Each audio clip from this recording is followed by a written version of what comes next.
ቻናላችንን ላይክ፣ ሼር፣ ኮሜንት ያርጋችሁ ከሐሙድ ቲቪ ጋር ቤተሰብ ይሁኑ። እናንተ ያመናችሁ ሰዎች ወይ ኢተቁላህ አላህን ፍሩ።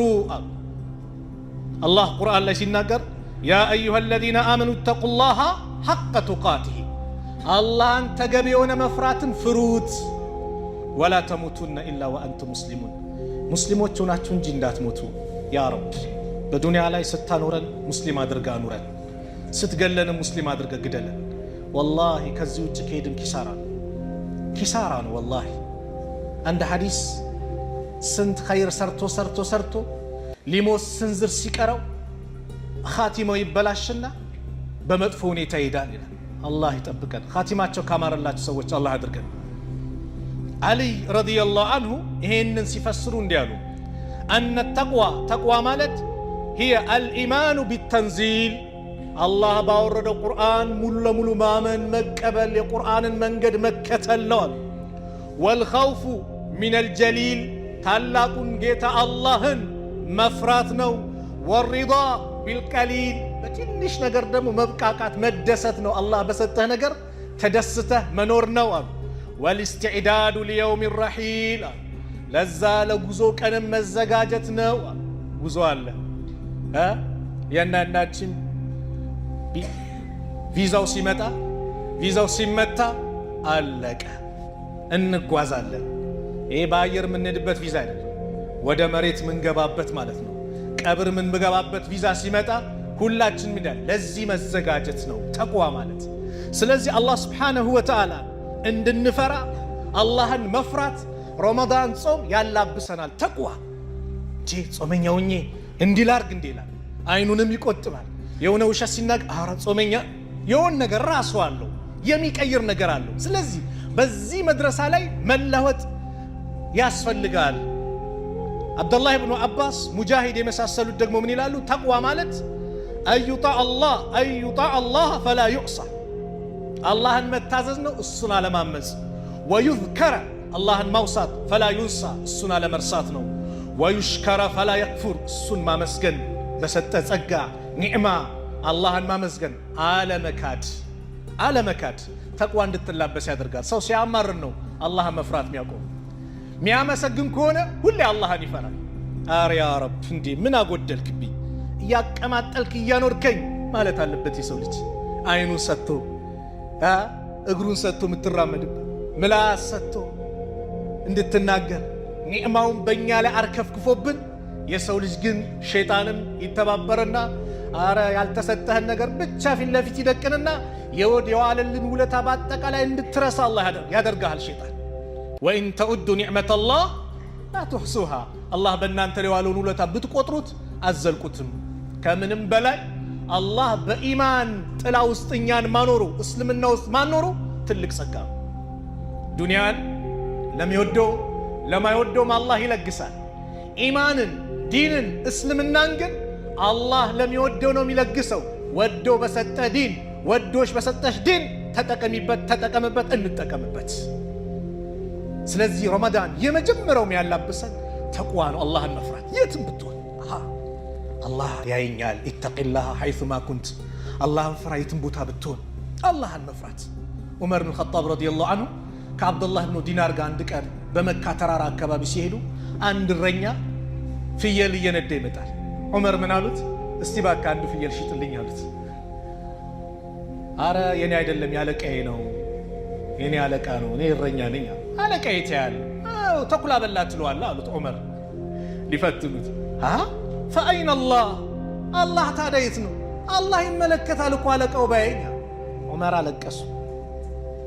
ተቅዮቹ ዓሊሞቹ የአላህ ፍራቻ ውስጣቸው የገባ ስለ አላህ ሲነገር የሚያስደንቅ ነገር ሲመጣ ያስደነግጣቸዋል፣ ያንቀጠቅጣቸዋል። ዑመር አለቀሱ።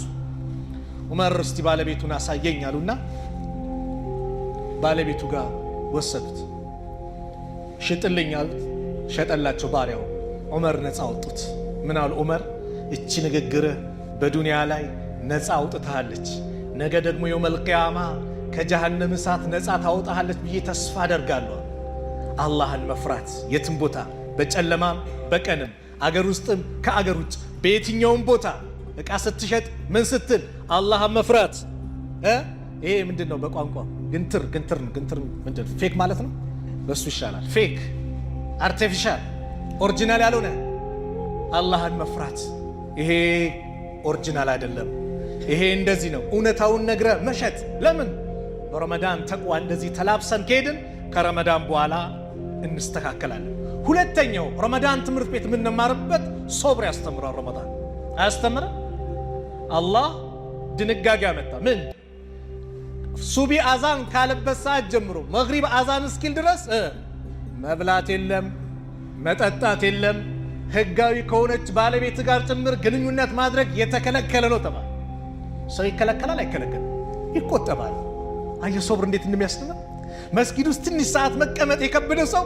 ረመዳን ላይ ይቀመጣል ሶብር እየተማረ ይመጣል ልክ ሐዲሱ ላይ እንደመጣው አንዳችሁ ሊሰድበው ከመጣ ኢኒ ምርኡን ሳኢም እኔ ጾመኛ ነኝ ይበል ሶብር ይታገሳል ሰው ቢፈታተነው ምን ቢለው ሶብርን ይላበሳል በዱንያ ደግሞ አላህ ትልቁ ለባሪያዎቹ የሰጠው ስጦታ እንደ ሶብር የለም ሶብረኞች አላህ አድርገን ሶብር ማይገባበት ጉድጓድ የለም ወላሂ ሶብር ላይ በየትኛውም ቦታ ላይ ሶብርን ከያዝን ስኬታማ እንሆናለን ጾም ለኔ ነው እኔ ነኝ ምንዳው መስጠው አላህ አላህ ምንዳው የሚያቆማን ነው አላህ ልክ ትግስተኛ ምንዳው አላህ ዘንድ ነው ኢንማ ይወፋ الصابرون اجرهم بغير حساب ያለ ገደብ ነው አላህ ብቻ ነው የሚያውቀው ነብዩ ሰለላሁ ዐለይሂ ወሰለም አን አቢ سعد بن مالك بن سنان الخدري رضي الله عنهما أن الناس من الأنصار كأنصار سوّج متونا سألوا رسول الله صلى الله عليه وسلم يا الله الملك تنيات أيقواتهم شجرا ستون فأطاهم نبيو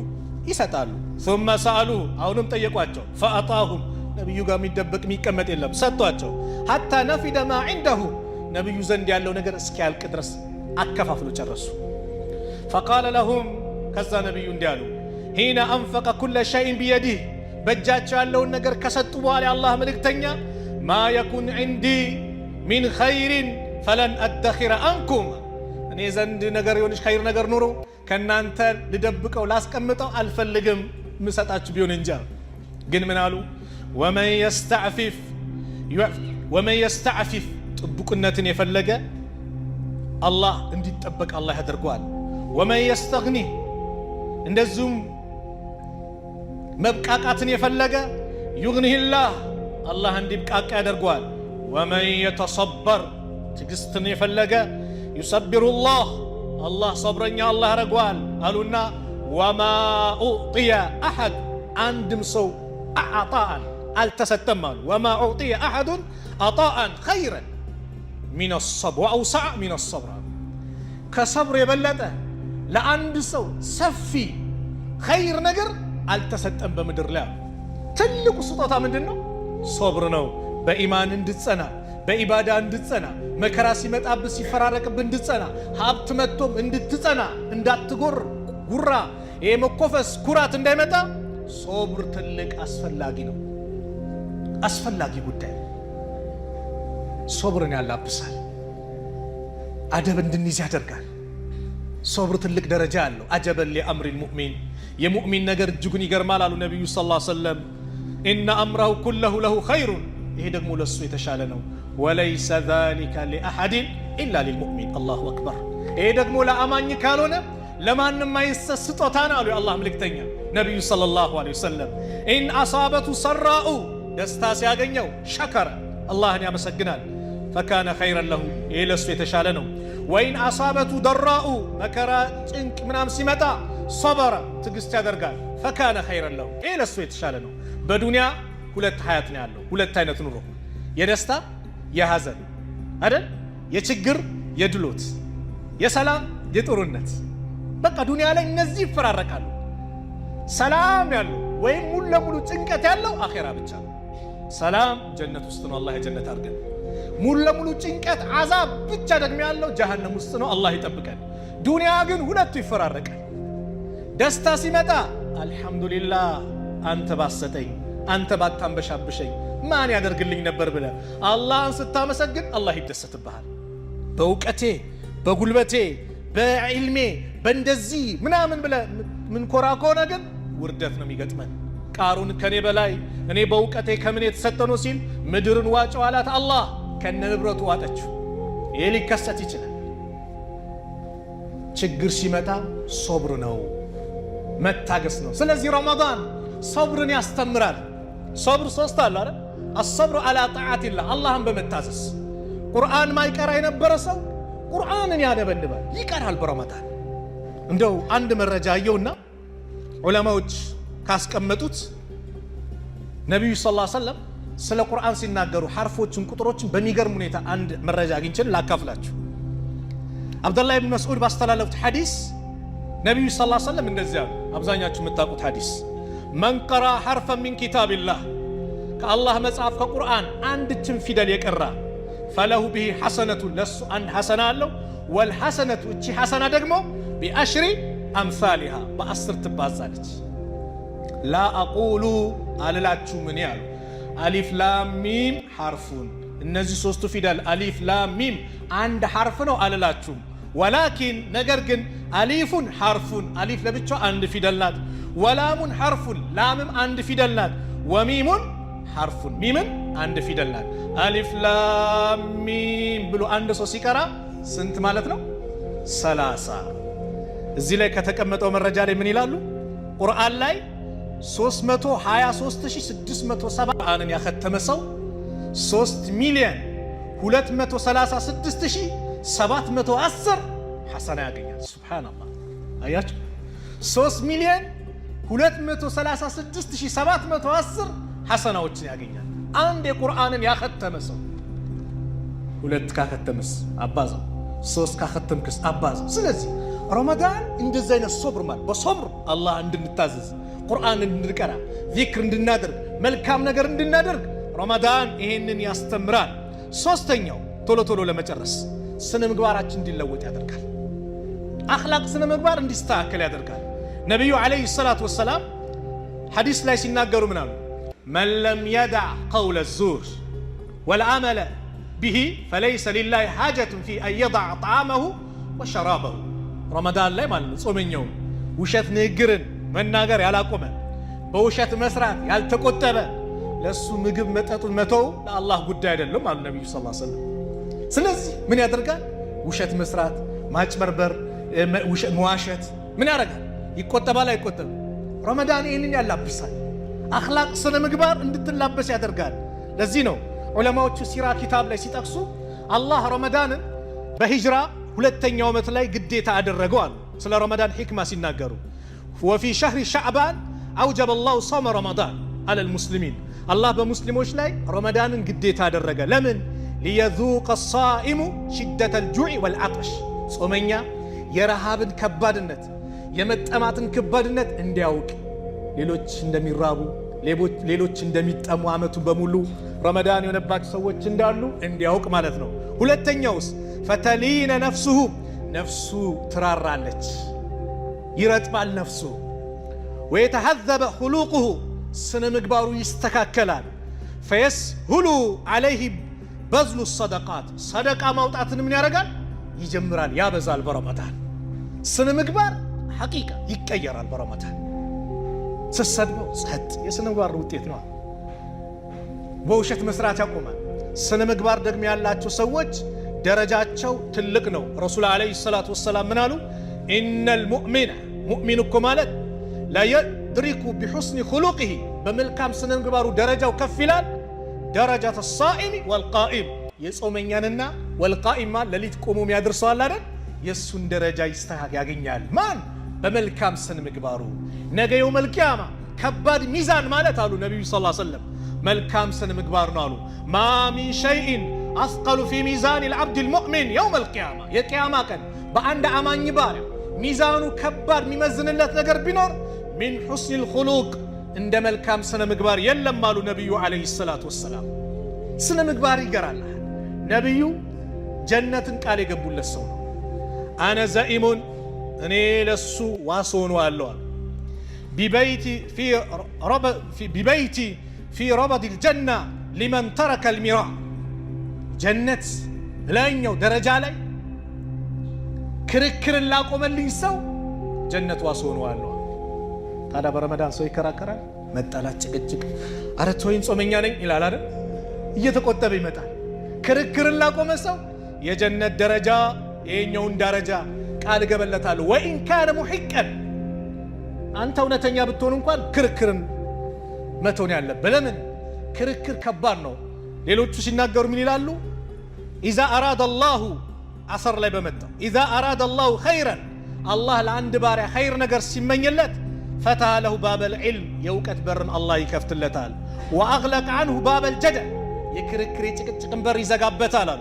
ወኢዛ አራደ ቢአብዲ ሸረን መጥፎ ነገር አላህ ከፈለገበት ደግሞ ፈተሐ ለሁ ባበል ጀደል የክርክርን በር አላህ ይከፍትለታል። ወአግለቀ አንሁ ባበል ዒልም የእውቀትን በር አላህ ይዘጋበታል። ስለዚህ ሶስት ነብዩ ቃል ከገቡላቸው ሰዎች አንዱ ማን ነው? ክርክርን ያቆማል። ሁለተኛው አሉ ረሱል ዓለይሂ ሰላቱ ወሰላም ወቢበይትን ፊ ወሰጢ ልጀና የጀነት መካከለኛው ላይ ደግሞ ቃል እገባለታለሁ ሊመን ተረከል ከዚበ ውሸትን ለተወሰው። ታዲያ ረመዳን ያቆማል። ውሸትን ላቆመ ሰው እኔ መካከለኛውን የጀነት ደረጃ ለሱ ቃል እገባለታለሁ። እንደዚሁም ወፊ በይቲ ፊ አዕላ ልጀና ሊመን ሐሱነ ኹሉቁሁ ላይኛው ደግሞ ደረጃ የቅድሙ ዳር አለ መሃል አለ። ይሄ ደግሞ ላይኛው ደግሞ ደረጃ ስነ ምግባሩ ላማረ ሰው አሉ ነብዩ ሰለላሁ ዐለይሂ ወሰለም። ስለዚህ ረመዳን እንደዚህ የሚቀይረን ነው። የለውጥ ትምህርት ቤት ነው። አኽላቅ ይስተካከላል፣ ሶብረኛ ትሆናለህ። እንደዚሁም አላህ እንድትፈር ያደርግሃል። በኢባዳ ትላበሳለህ። ኢባዳ ሌላኛው ሰደቃም እንድትሰጥ ይገፋፋሃል። የሰዎች ችግር ይገባል፣ ይረዳል። በዛው አጋጣሚ ረመዳን ላይ ዘካ ይበዛል አይደል? ዘካ የምታወጡ ወንድሞች እህቶች በአጠቃላይ ዘካን በአግባቡ ለማውጣት ሞክሩ። ምናልባት በአግባቡ ኒሳቡን አውጣት ታውጣላችሁ። ነገር ግን በአግባቡ ብሎ ምንድነው ይሄ 1000 ሰው አሰልፎ 100 ብር ምናምን ያን አይደለም። ያገዛ ሰው ምንም ጥቅም የለው። ጥቅሙ ምንድነው? 2-3 ሊሆን ይችላሉ፣ 4-5 ሊሆን ይችላሉ። አንድ ሰው ዘካ ሲያወጣ ስራ የሚሰሩበትን ነገር ማመቻቸት፣ እንዲለወጡ ማድረግ። እስልምና ጊዜያዊ ችግር መቅረፊያ ያለው ዘለቃዊ መቅረፊያ ያለው አይደል?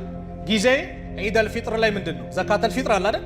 ያን ቀን ጊዜ የዛን ቀን እንኳን ደስተኛውን እንዲውሉ ዘካተል ፊጥርን አላህ ግዴታ አደረገ። ዒደል አድሃ ሲመጣ ኡድሂያን 1/3 ለምስኪን እንዲሰጥ ደስተኛውን እንዲያሳልፍ። ዘለቀታይ ደግሞ ሰው ወደ ስራ እንዲለወጥ ከችግሩ እንዲላቀቅ ደግሞ ዘካተል ማል አለ፣ ዘካ አለ አመታዊ የሚወጣ። ይሄን ስትወጡ ይሄ በቃ 10 ብር 100 ብር አይን አቁሙት። ቢያንስ 500 ሺህ ብር የሚያወጣ ሰው ካለ ቢያንስ ለ3 ሰው አድርጎ ይስጥ፣ ንግድ ላይ እንዲገቡ። እነዚህ ሰዎች በሚቀጥለው ዘካ እንዲያወጡ ማለት ነው። ሰውን መቀየር ነው ድህነትን የሚቀርፍበት መንገድ። አገራችን ውስጥ ሰው ዘካ በስነ ስርዓት ቢያወጣ እንጃ ችግረኛ ሰው ለማግኘት ይከብዳል። ግን አያወጣማ፣ ችግሬ ነው። 500 ሺህ ብር ከወጀበበት 50 ሺህ ብር ይሰጥና ዘንድሮ ብዙ አወጣ ይላል። 450 ሺህ ብር ዕዳ አለብህ። ሐቁን ሊሳኢሊ ወልመሕሩም ነው፣ የሚስኪኖች ሐቅ ነው። ስለዚህ ሰደቃ አብዛኛው ሲያወጣል ይራራል። በዚህ ሰደቃ መቋረጥ የለበትም።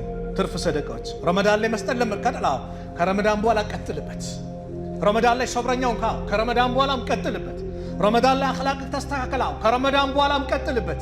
ረመዳን ላይ ተቂይ አላህን ፈርታል፣ ከረመዳን በኋላም ቀጥልበት። እስቲቃማ ጽናት የሚባለው ነገር ስኬት ሊመጣ የሚችለው መጨረሻው ሲያምር ነው።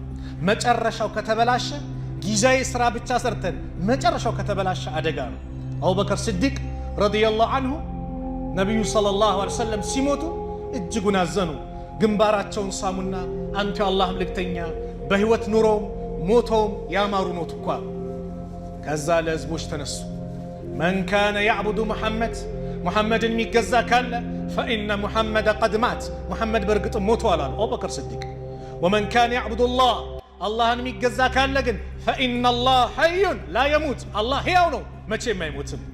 ስለዚህ ዒባዳ ስናደርግ በረመዳን ብቻ ከሆነ ረመዳን ይገባና ምን ይላል? ይወጣል፣ ይሄዳል። አላህን የምንገዛ ከሆነስ አላህ ሁሌ ሕያው ነው። አላህ የረመዳንም ጌታ ነው፣ የሸዋልም ጌታ ነው፣ የዙልቂዳም፣ የሁሉም ወራት፣ የሁሉም ቀን፣ የሁሉም ደቂቃ፣ የሁሉም ሰከንድ በሁሉም ጌታው አላህ ነው። አንድ ሰከንድ ከአላህ ውጭ ሌላ ማን ልንገዛ ለማንም ዒባዳ ቆርሰን ልንሰጥ አልተፈቀደም። ለአላህ ነበር። ቁል ኢነ ሰላቲ ወኑሱኪ ወመሕያየ ወመማቲ ሊላሂ ረቢል ዓለሚን። ለአላህ ዓለማቱ ጌታ ነው። የተፈጠርንበት ዓላማ አላህን በብቸኝነት ተገዝተን ዒባዳ ለሱ ፈጽመን ይህን ደግሞ ሁሉንም በጊዜው መጠቀም ነው።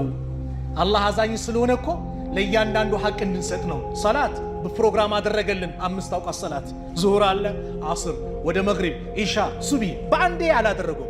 ሰዓቱን ከፋፈለልን ፕሮግራም እንድንማርበት ሐቅ እንድንወጣ። የራስም ሐቅ አለ፣ ነፍስህ የምታሳርፍበት አረፍም ብለህ ምን የምትልበት። አቡ ደርዳ በጣም ዒባዳ ያበዛ ነበር። እሙ ደርዳን ሰልማኑል ፋረሲ አያት፣ ጉስቁል ብላ ምን ሆነሽ ነው አላት። ወንድም አቡ ደርዳ እኮ ለኛ ሀጃ የለውም አለ። ምን ነው? አረ ሀጃ የለውም በቃ እሱ ለኛ ልክ ሲመጣ ብላ ሲባል ጾመኛ ነኝ አለ። ካልበላ ሌሊት ላይ ሊሰግድ ሲነሳ አቡ ደርዳና ሰልማኑል ፋረሲ ነብዩ ሰለላሁ ዐለይሂ ወሰለም ወንድማማች አድርጓቸዋል። አቡ ደርዳ የመዲና ሰው ነው። ሰልማን ከመካ ሙሃጅር ሆኖ የመጣ ነው። ወንድማማች አድርጓቸው ነበርና እዛ አብረው ይኖራል። ልክ ሲያየው ለሊል እንደሳ ሲል ተነስ፣ ገና ነው፣ ተኛ፣ ሰዓቱ አልደረሰም። አሁንም ሲነሳ ቆይ ገና ነው። ልክ የሌሊቱ 1/3 ሲደርስ አሁን ሰዓት ደርሷል፣ ስገዳ ነው። ከዛ ምን አለው? ለአላህ ሐቅ አለው፣ አላህ የምትገዛበት የራሱ ጊዜ ወቅት አለው።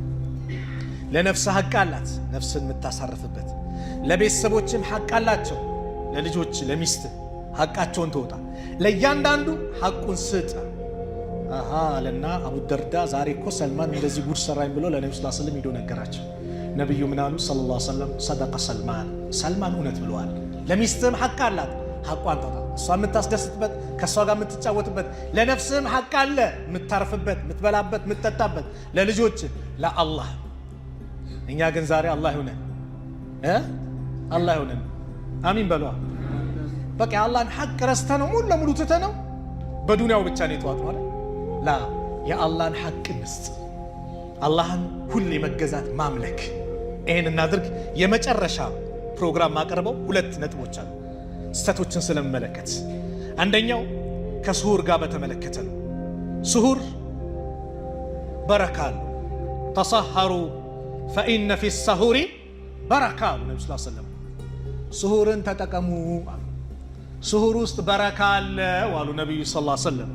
በእኛና በሌሎቹ አሉ ፈስሉ ማ በይነ ሲያሚና ወሲያሚ አህሊል ኪታቢ አከለቱ ሰሐር። በእኛና በአህለል ኪታቦች መካከል ያለው ጾም ልዩነት አለ። እነሱም ይጾማሉ፣ እኛም እንጾማለን። ሌሊት መብላት ነው፣ ስሁርን መጠቀም ነው አሉ ነብዩ ሰለላሁ ዐለይሂ ወሰለም። በረካ አለው ተባለ። እኔ አልችልም ያለ እንኳን ሰው ስበላ የሆነች ነገር ይሰማኛል ያመኛል ያለ እንኳን አንድ ኩባያ ውሃ እንኳን ቢሆን ይጠጣ። ወይም ደግሞ ኒዕማ ሰሁር የተባለው ደግሞ ተምር ተብላለች፣ ተምርንም መጠቀም። በሌላ ሐዲስ ደግሞ ነብዩ ሰለላሁ ዐለይሂ ወሰለም ኡመቶቼ ከኸይር ነገር ከመሆን አይወገዱ ስሁሩን እስካዘገዩና ኢፍጣርን ደግሞ እስካስቸኮሉ ድረስ። እኛ ጋር ደግሞ አጅር የምናገኝ ይመስላል። አንዳንዱ ቆይ አንድ 10 ደቂቃ ልጨምር ይላል። አንዳንዱ አዛን እያለ እየሰማ ቆይ አጅር አይገኝም። በዚህ ማመፅ እንደውም የነብዩ ሰለላሁ ዐለይሂ ወሰለም መንገድ ሙኻለፋ መሆኑ። ልክ አዛን ሲል ምን ማድረግ ነው? ማፍጠር። ስታፈጥሩ ስታቸኩል ማለት ልክ አዛን ሲል ማፍጠር፣ ስሁርን ማዘግየት። ሱቢ ሊቃረብ አካባቢ ሰዓት ላይ ማለት ነው 30 ደቂቃ ምናምን ዛቢው ቢጠቀሙ ኸይር ነው። ለምን አንዳንዱ ቀደም ብሎ 7 ሰዓት ይጠቀምና ይተኛል። በዛው ምን ያመልጣል? ሱቢ ያመልጣል። ከዛ 1 ሰዓት 2 ሰዓት ይነሳል። ላ ባልባሌ ነገር ሌሊቱን አናሳልፈው ወንድሞች። ሌላው የረሳሁት ረመዳን ወላሂ ከተጠቀምንበት ከተለያዩ ሱሶች ያቅበናል። በአንድ ጥናት ላይ ምን ይላል? 21 ቀን አልባሌ ከተባለ ነገር የራቀ ሰው ከዛ በኋላ ያን ነገር ለመላቀቅ ትልቅ ፉርሳ እድል አለው። ረመዳን ደግሞ ስንት ቀን ነው? 30 ወይ 29 ቀን። ያንን አላህ ወፍቆን ከረክ ሱስ ከተባሉ ነገሮች ከመጥፎ ነገሮች የራቀ ሰው ከዛ ዱዓ እያደረገም ያ ረብ እያለ ያን አካባቢ መጥፎ ሰዎችን ቦታ እዛ አካባቢ ከሚወሰውስ ነገር ቦታ እየራቀ ከመጣ ሐቂቀተን የሚለወጥበት ወር ነው ረመዳን። ረመዳን መስጊድ ስንገባ ጥቅም አለው፣ አካባቢያችን ተን ስንወጣም ጥቅም አለው። መስጊድ ስንገባ ሷሊዎችን እናገኛለን። ጥሩ ወንድሞችን ታገኛለህ። ከነሱ ጋር ጓደኛ ትሆናለህ። ኸይር ነገር ትይዛለህ። እዛ ምትውላቸው የነበሩ ሰዎች፣ ምትወያቸው የነበርካቸው ሰዎች፣ ስንውላቸው የነበራቸው ሰዎች መጥፎ ሰዎችን ርቀን እንድንመጣ ያረጋል ማለት ነው። እኛ ግን አላህ ይዘልልን ጓደኞቻችን ቃል እንገባለን። ቆይ እሺ እንዲህ ያከክንም ከወር በኋላ እንገናኝ አንበል። በአላህ በቃ አላህ ፍቋል። ሷሊ ሰዎች ጋር አገናኝተዋል። ሷሊ ዘንድ ተቀመጥ። ነቢዩ ሰለላሁ ዐለይሂ ወሰለም ከሷሊህ ሰው የተቀመጠና ከመጥፎ ሰው የተቀመጠ ምሳሌው ሲጠቅሱ ከሷሊህ ሰው የተቀመጠ ሰው ሽቶ እንደሚሸት ሰው ጋር ነው። ሽቶ የሚሸት ሰው ጋር የተቀመጠ ወይ ሀዲያ ይሰጠዋል፣ ይቀበዋል፣ ወይም ጥሩ ሽታ ይሸተዋል። አለዛ አቅም ያለው ከሆነ የተቀመጠው ሰው ገዝቶ ይጠቀማል። በሶስቱም አጋጣሚ መልካም ነገር ያገኛል ያገኛል። ከመጥፎ ሰው ጋር የተቀመጠስ ወናፍ አለ አይደለ? ቢላ የሚሞርዱ አሉ እንደዚህ እየነፉ የዛኔ እንዲህ ሲነፋ እሳቱ ይመጣል። መጥፎ ሽታ ወይ እሳቱ ተፈናጥሮ ይመጣና ልብስን ምን ያደርገዋል? ያቃጥሏል። ኪሳራ ነው። ከመጥፎ ሰው መቀመጥና ከጥሩ ሰው መቀመጥ በዚህ ምሳሌ ነብዩ አመጡት። ስለዚህ መስጊድ ስመጣ ሷሊዎችን ታገኛለህ፣ መልካም ሰዎችን ታገኛለህ። በዚያው አጋጣሚ መስጊድ የሚመጡትን ረመዳን ላይ እንግዳው ነው የሚመጡትን እኛም እንንከባከብ በምን አብሽር ብለን እንጂ የሆነ እኛን ራሳችንን እላይ ሰቅለን የረመዳን ባሪያ አትበል፣ ወላሂ አንበል። እንጠንቀቅ። እኛ አወል ሰልፍነን አይደል? አላህ ከፈለገ እኛን አውጥቶ ኋላ ያደርግና እነዚህን ሰዎች ፊት ያመጣል። ማንም ዋስትና የለው። ስለዚህ በመልካም መልኩ አብሽሩ ብለን እንንከባከብ። ስራ እንስጣቸው። ተምርም እንዲያድሉ መስጊድ ላይ እንዲካድሙ በቃ የኔነት ስሜት እንዲሰማቸው እናድርግ። ውሃውንም እንዲያድሉ እናድርግ።